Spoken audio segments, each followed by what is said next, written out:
Bismillahirrahmanirrahim. Faslun, ini satu fasal. Wa alaika, alaika itu isim fi'il bermakna ilzam ya. Wa alaika, dan tetaplah kamu gitu. Wa alaika, dan tetaplah kamu ayyuhal akh al habib tuh. Itu bahasanya sangat sopan sekali. Ayyuhal akh, wahai saudara al habib yang dicintai.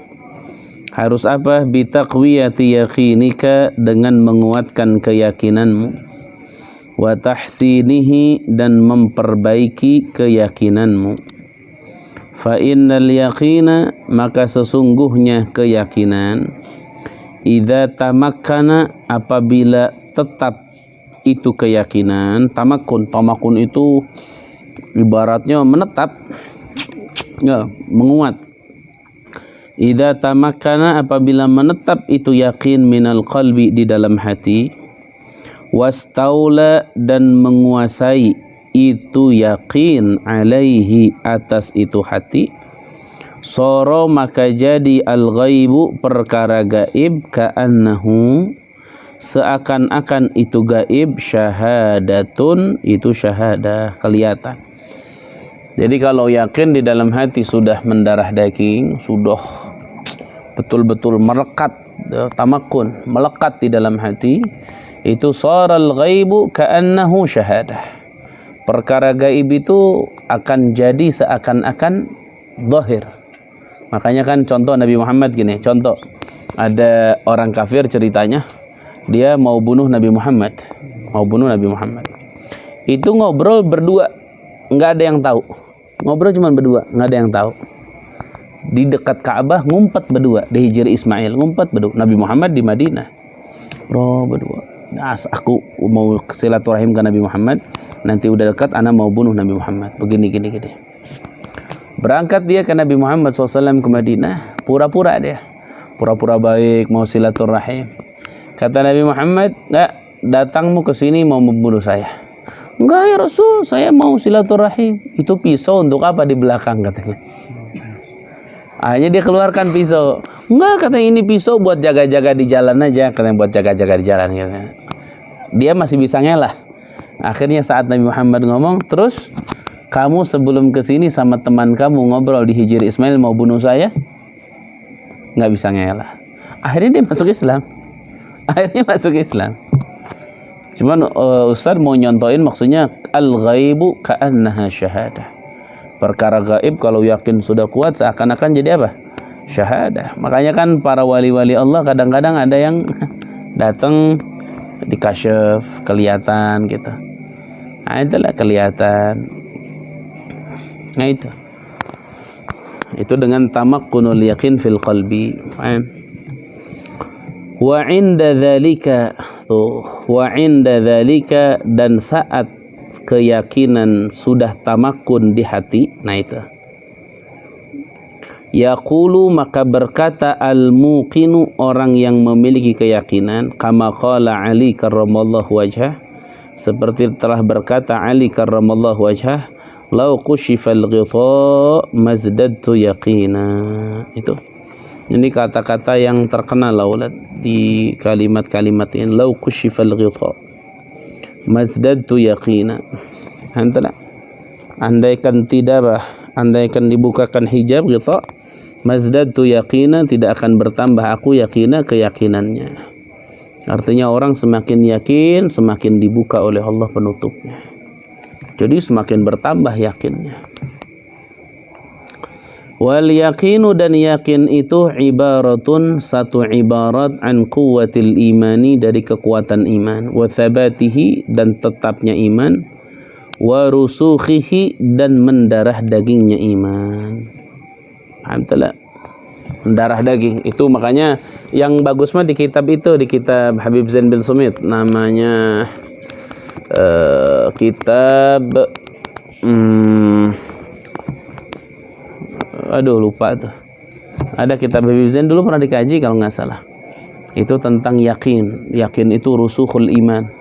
Jadi iman dia bisa mendarah daging sehingga menjadi sebuah yakin. Nah itu kalau di kitab Habib Zain bin Smith lebih simpel, lebih gampang. Jadi manusia itu kayak kita ini dikasih iman sama Allah udah. Tapi iman itu jadi yakin apa belum, itu belum tentu. Kita belum. Nah, iman itu akan menjadi yakin, naik derajatnya sampai iman itu berubah namanya menjadi yakin itu dengan 3 perkara. Kalau di kitab Habib Zain bin Smith itu disampaikan dengan 3 perkara. Perkara yang pertama adalah al-mujahadah. Al-mujahadah itu berjuang betul-betul di atas kebiasaan. Itu al-mujahadah. Jadi kayak siapa itu? Ulama-ulama itu baca zikirnya misalnya 20.000, baca la haula 20.000, itu kan di atas kebiasaan. Itu namanya al-mujahadah. Yang kedua, kathratut tafakkur fi makhluqatillah. Banyaknya merenung di dalam makhluk-makhluk Allah, tapi yang sahih menurut syariat, yang dibenarkan menurut agama. Paham tak? Kalau Hamzah intizah lihat perempuan cantik, alasannya tafakur fi makhluqatillah, nah itu mah nggak benar. Oh, ini ana lagi tafakur, Ustaz. Soalnya itu makhluk Allah begitu indahnya. Itu bukan tafakur. Tafakur fi makhluqatillah. Yang ketiga, tawaturi sama'il ilmi. Tawatur itu terus-terusan. Tawatur itu terus-terusan. Sama'il ilmi, mendengar ilmu. Di kitab Habib Zain begitu. Itu lebih simpel. Kalau di sini agak panjang nih, tapi lebih jelas di sini. Makanya tuh, wal yaqinu, dan yakin itu ibaratun, sebuah ibarat, an quwwatil imani, dari kekuatan iman, wa thabatihi, dan tetapnya iman, wa rusukhihi, dan mendarah dagingnya iman, hatta yasiru, sehingga jadi itu iman, kattaudis samikhi, seperti gunung yang kokoh, la tuzalziluhu, tidak menggerakkan kepada gunung yang kokoh, asyukuku, keraguan, wala tuza'zi'uhu, dan tidak mencopot, dari kalimat za'za', mencopot, kepada itu keyakinan, atau taud sama aja, al-awhamu, prasangka salah, bal la yabqa, melainkan tidak tetap, lisyukuki, untuk keraguan, wal awhami, dan sangka salah, wujudun, keadaannya, albattah, dengan pasti. Jadi boro-boro si keraguan sama sangka salah itu bisa merobohkan keimanan orang yang sudah yakin. Boro-boro. Kenapa boro-boro bisa merobohkan? Karena keraguan dan keauhamnya itu, sangka salahnya nggak bakal ada gitu. Saking kuatnya. Fa in ja'at, maka kalau datang itu syukuk dan auham, min kharijin, dari luar, lam tusghi, maka tidak akan mendengarkan, ilaiha, kepada itu syukuk dan auham, al-udhunu, telinga, wala yaltafitu, dan tidak akan, walam yaltafit, dan tidak akan menoleh, melirik atau menoleh, ilaiha, kepada itu syukuk dan auham, al-qalbu, hati. Jadi kalau ada kata-kata yang meragukan dan membuat sangka salah dari luar datang, itu nggak akan merubahkan orang yang sudah yakin. Seperti contoh misalnya orang yang sudah yakin dengan pekerjaannya, itu diragukan suruh berhenti bahwa kamu begini, nggak akan pernah keluar, nggak akan pernah didengar oleh telinganya, nggak akan pernah didengar oleh hatinya, nggak akan pernah, karena dia sudah yakin gitu. Kayak orang memegang ajaran, kalau sudah yakin udah nggak bisa oleh ini lagi.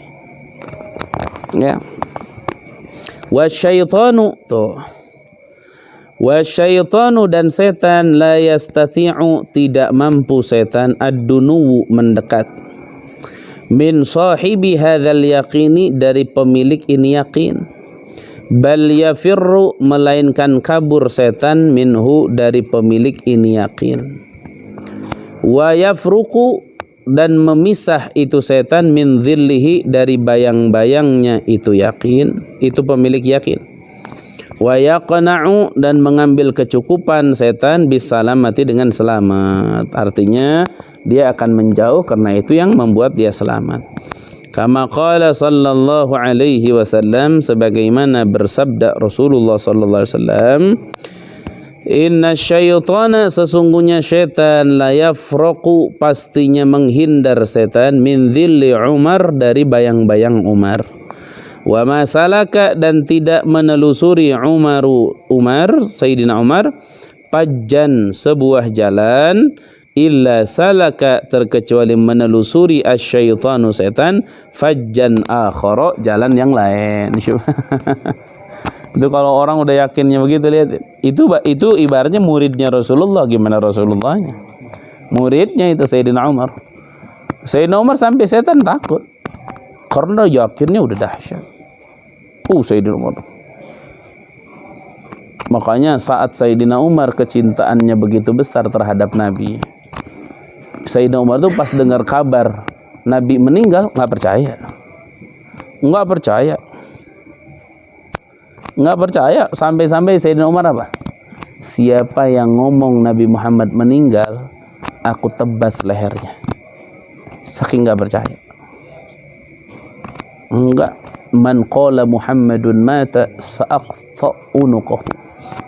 Yang ngomong Nabi Muhammad meninggal siapa? Anak bantai kepalanya. Sampai begitu. Akhirnya Sayyidina Abu Bakar Siddiq yang naik ke atas mimbar dan khutbah di situ, menceritakan tentang Nabi itu meninggal. Wa ma Muhammadun illa rasulun qad khalat min qablihi rusul. Nah itu Sayyidina Abu Bakar Siddiq baca itu. Wa ma Muhammadun illa rasulun. Tidaklah Nabi Muhammad itu rasul, utusan. Artinya Nabi Muhammad utusan. Qad khalat min qablihi rusul. Sebelum Nabi Muhammad, rasul-rasul itu udah pada meninggal, pada tiada. Afa immata, apakah itu meninggal, au qutila, atau dibunuh, itu nabi-nabi. Ada nabi namanya Nabi Sirjis. Nabi Sirjis ini adalah nabi yang paling serem dibunuh sama kaumnya. Dibunuh, dikuliti hidup-hidup, dicincang dagingnya sedikit-sedikit, dimasak. Disate dagingnya, sudah disate tulang-tulangnya dipotong, belum dibunuh itu, dipotong dari kakinya sedikit-sedikit, sampai di sop, kalau bahasa kita itu di sop, di sayur itu tulang-tulang. Udah habis dagingnya, tulangnya dilemparkan ke anjing. Nabi Sirjis.